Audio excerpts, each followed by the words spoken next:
Hello everyone, welcome to my channel concept video. तो guys, आज हम बात करेंगे एक इम्पोर्टेंट टॉपिक की, उसका नाम है बैटल ऑफ प्लासी। और ये काफी डिसाइसिव बैटल मानी जाती है। इसे डिसाइसिव बैटल क्यों कहते हैं? क्योंकि इस बैटल के बाद इंडिया में ब्रिटिश एम्पायर का स्टेब्लिशमेंट हो गया था और ये बैटल लड़ी गई थी 23 जून 1757 को। इसके कॉजेज देखते हैं, क्या कॉजेज हैं, क्यों हुई बैटल ऑफ प्लासी। तो पहला कॉज है, देखिए, बैटल ऑफ प्लासी का फर्स्ट कॉज ये है कि ब्रिटिशर्स धोखा दे रहे थे सिराजुद्दौला को, जो नवाब थे बंगाल की, in terms of finance, in terms of losses. इससे नवाब सिराजुद्दौला काफी नाराज थे। सेकंड पॉइंट, सेकंड कॉज क्या था? नवाब सिराजुद्दौला ये चाहते थे कि उनकी मर्जी के बगैर कुछ ना हो, लेकिन ब्रिटिशर्स ने उनकी मर्जी के बगैर उनको बिना बताए ही अपनी फोर्टिफिकेशन कर दिया। फोर्टिफिकेशन का मतलब कलकत्ता में इन्होंने फोर्स बना लिए। इससे नवाब सिराजुद्दौला काफी ज्यादा नाराज थे कि मेरे विदाउट मेरी परमिशन कैसे बना लिए, ये तो मेरा अपमान हो गया। थर्ड पॉइंट, थर्ड कॉज क्या था? ब्रिटिशर्स ने नवाब सिराजुद्दौला के दुश्मन कृष्णदास, जो कि बेटा था किसका? राजवल्लभ का, जो कि एक भगोड़ा था, जो वहां से काफी ज्यादा मात्रा में ट्रेजर लेकर के, लूट करके भाग गया था, उसको इन्होंने पनाह दे दी थी, उसको असाइलम दे दिया था। तो ये तीन रीजंस थे। चौथा रीजंस क्या था? ब्रिटिशर्स को डाउट था किस पे? सिराजुद्दौला के, क्योंकि सिराजुद्दौला थोड़ा सा झुक रहे थे, थोड़ा सा वो शिफ्ट हो रहे थे किसकी तरफ? डच और फ्रेंच की तरफ। तो उनको ये बात नागवार गुजरी कि हमारे होते हुए कोई और क्यों इंटरेस्ट ले रहा है बिजनेस में। तो ये कुछ रीजंस थे। अब क्या हुआ? सडनली सिराजुद्दौला ने अटैक कर दिया। कहां पर? Fortified fortification fort of Calcutta पर।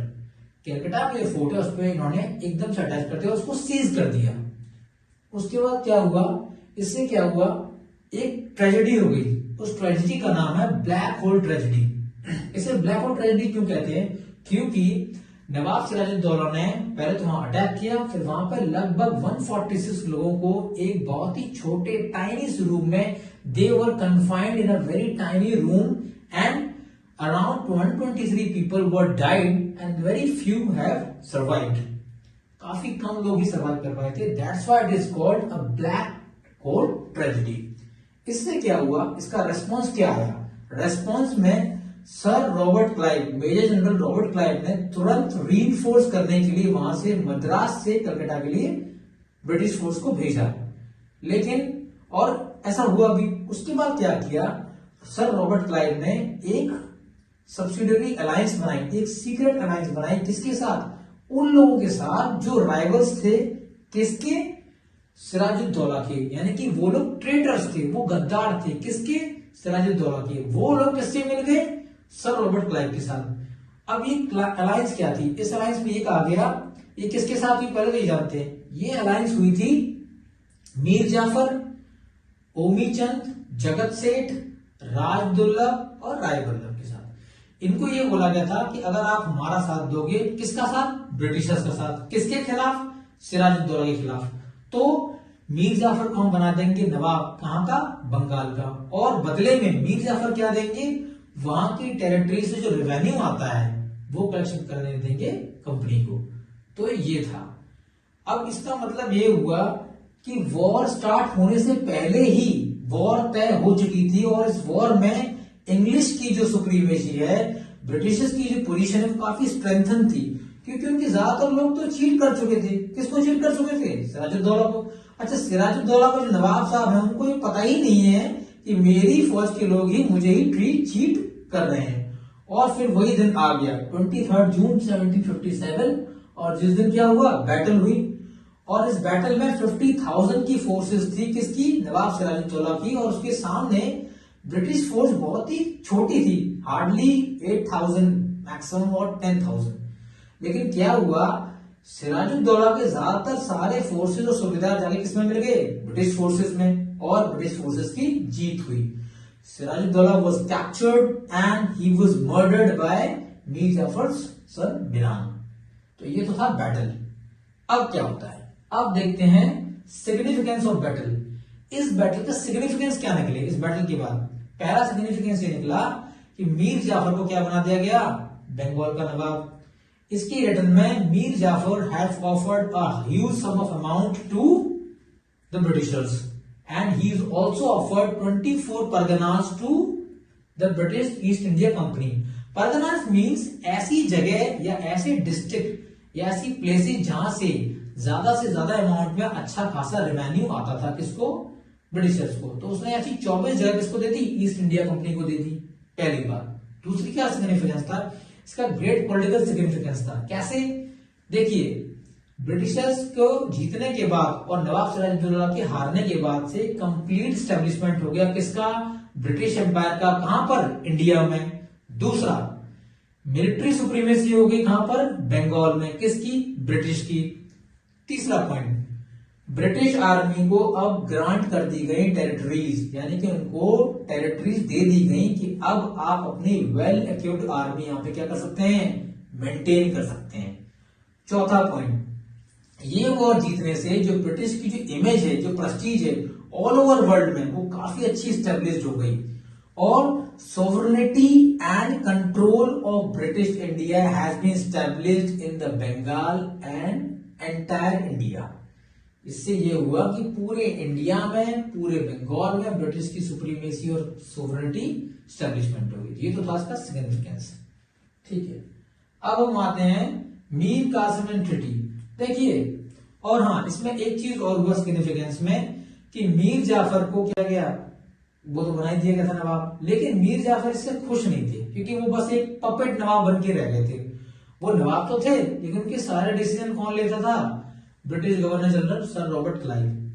अब क्या हुआ, मीर जाफर काफी ज्यादा परेशान हो गए थे, किससे, बार बार की इंटरफेरेंस से। कौन कर रहा था इंटरफेरेंस, सर रॉबर्ट क्लाइव। तो उन्होंने क्या किया, what he did, he just started a conspiracy against whom, against the Britishers, with whom, with Dutches। उन्होंने जाके डचेस से, कहां पर जाके, चिंसुरा नाम की जगह पे जाके डचेस के साथ में हाथ मिला लिया और एक कॉन्स्पिरेंसी की कि हम जाके अटैक करते हैं ब्रिटिशर्स को। लेकिन ब्रिटिशर्स ने क्या किया, बिदारा में नवंबर 1759 में डचेस को हरा दिया और यहाँ पे मीर जाफर क्या बन गया, रह गया सिर्फ एक पपेट। अभी क्या है, इंग्लिश लोग मीर जाफर से काफी ज्यादा गुस्सा थे, काफी नाराज थे, दो रीजन की वजह से। पहला रीजन, एक तो उसने धोखा दिया, भाई चीट किया उसने ब्रिटिशर्स को। दूसरा रीजन, वो टैक्सेस को पे नहीं कर पा रहा था टाइम पर। इससे क्या हुआ, इसी बीच एक चीज और हो गया, क्या कि डेथ हो गई किसकी, मीरान की। अब मीरान की डेथ के बाद जो मीरान का एक नवाबशिप की जो कह सकते हैं थ्रोन होता है, जो तख्त होता है, गद्दी की लड़ाई होने लगी किसके बीच में, मीर कासिम और मीरान के बेटे में, मीर मीरान के बेटे में। मीर जाफर को भेज दिया गया पेंशन पे। और ये जो, लेकिन इसमें क्या हुआ, एक नए गवर्नर जनरल आए वंसी स्टार्ट। उन्होंने बोला कि वी विल सपोर्ट यू। उन्होंने किसको सपोर्ट किया, मीर कासिम को। किसके खिलाफ, मीर निजाम के सन के खिलाफ। और एक ट्रीटी साइन हो गई वंसी स्टार्ट की ब्रिटिशर्स के बीच में और मीर कासिम के बीच में। कब हुई, 1760 में। इस ट्रीटी में कुछ पॉइंट्स थे, कुछ फीचर्स थे। उसमें पहला फीचर ये था कि ब्रिटिशर्स को पे करेगा मीर कासिम। क्या, ब्रिटिशर्स को पे करेगा 3 डिस्ट्रिक्ट जहां से अच्छा रेवेन्यू आता है। पहला चिट्टागोंग, दूसरा मिदनापुर और तीसरा बुर्दवान। यहां ये तीनों डिस्ट्रिक्ट वो हैंडओवर कर देगा किसको, ब्रिटिशर्स को। दूसरा, जो सिलहट का ट्रेड था, कहां पे, चुनाव नाम की जगह पे, उसमें भी आधा हिस्सा हो किसका, ब्रिटिशर्स का। तीसरा पॉइंट, कोई भी ट्रीटी साइन नहीं करी जाएगी बिना ब्रिटिशर्स के कमांड के। चौथा पॉइंट, ब्रिटिशर्स को 5 लाख रुपीस देंगे मीर कासिम अगर वो वॉर होता है, यानी कि वो फाइनेंस करेंगे ब्रिटिशर्स को। किसके खिलाफ, ये साउथ में फ्रेंच के खिलाफ। फ्रेंच को बाहर निकाल दिया गया था क्योंकि। पांचवा पॉइंट, ब्रिटिशर्स नहीं जाएंगे उसमें, उसकी टेरिटरी में नवाब की, और नवाब के लोग नहीं जाएंगे ब्रिटिशर्स की टेरिटरी में। लास्ट पॉइंट, जो फ्रेंड्स ब्रिटिशर्स के हैं वो नवाब के भी होंगे और जो नवाब के फ्रेंड हैं वो ब्रिटिशर्स के होंगे। तो ये ओवरऑल व्यू था जो मैंने आपको ब्रीफ में समझाने की कोशिश की है बैटल ऑफ प्लासी।